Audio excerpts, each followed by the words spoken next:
NED university کو اس کی ذمہ داری بھی دی ہے, اس کی ماڈلنگ کی جا رہی ہے کہ کس طریقے سے اس نظام کو بنایا جائے جو اس پانی کو بجائے کہ وہ پاکستان شہر کے اندر, کراچی کے اندر تباہی پیدا کرے, تو اس کو ہم سمندر کے اندر ہم کیسے لے کر جا سکتے ہیں. تو تمام ان پروجیکٹس کے اوپر کام ہو رہا ہے انشاءاللہ تعالیٰ. جیسے میں نے کہا کہ وزیر اعظم کا اگلے ہفتے جو ہے وہ تفصیلی جائزہ جب مکمل ہو جائے گا, اس کے بعد ہم آپ کو میڈیا میں اور خاص طور پہ کراچی کے عوام کو آگاہ کریں گے کہ ابھی تک ہم نے کتنی پیش رفت کی ہے, اور انشاءاللہ تعالیٰ جو وعدہ کیا گیا ہے اور جو کمٹمنٹس کی گئی ہیں وہ ان کو ٹائم پر پورا کیا جائے گا.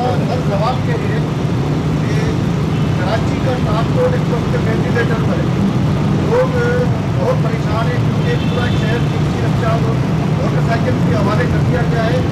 صوبائی حکومت یہ بہانہ کرتی ہے کہ پیسے نہیں ہیں, NFC سے جو ہے وہ کٹوتی ہوتی ہے, مقام پیسے نہیں دیتا, منصوبے مکمل نہیں ہو پاتے. فوری طور پر یہ منصوبہ بھی 2022 میں مکمل ہوگا. کوئی ایسا ریلیف کراچی کے شہریوں کے لیے وفاق کی حکومت کی طرف سے کچھ کیا جاتا تاکہ شہری کم سے کم اس میں کا جو مسئلہ ہے اس کو وغیرہ. اور دوسرا اگر اسی کے ساتھ ملتا سوال یہ ہے جزیروں والا معاملہ کہاں پہنچا, پارٹی قائم ہوئی, اب تک چیئرمین اس کا لاپتہ ہے, کوئی بریک اپ دے یا کوئی خاموشی اختیار کر دی ہے.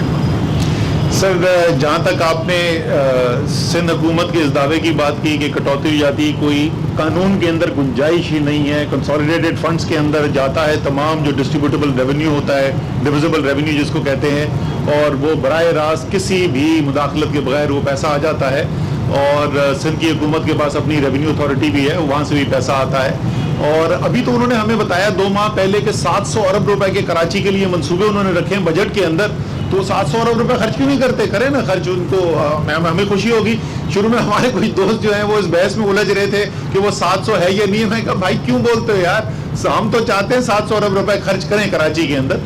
دوسرا یہ والا جو گرین لائن کا منصوبہ ہے وہ 2021 موسم گرما کے اندر انشاءاللہ تعالی مکمل ہو جائے گا. یہ ایکسٹینشن ہے جو پہلا جو ہے وہ آ جائے گا.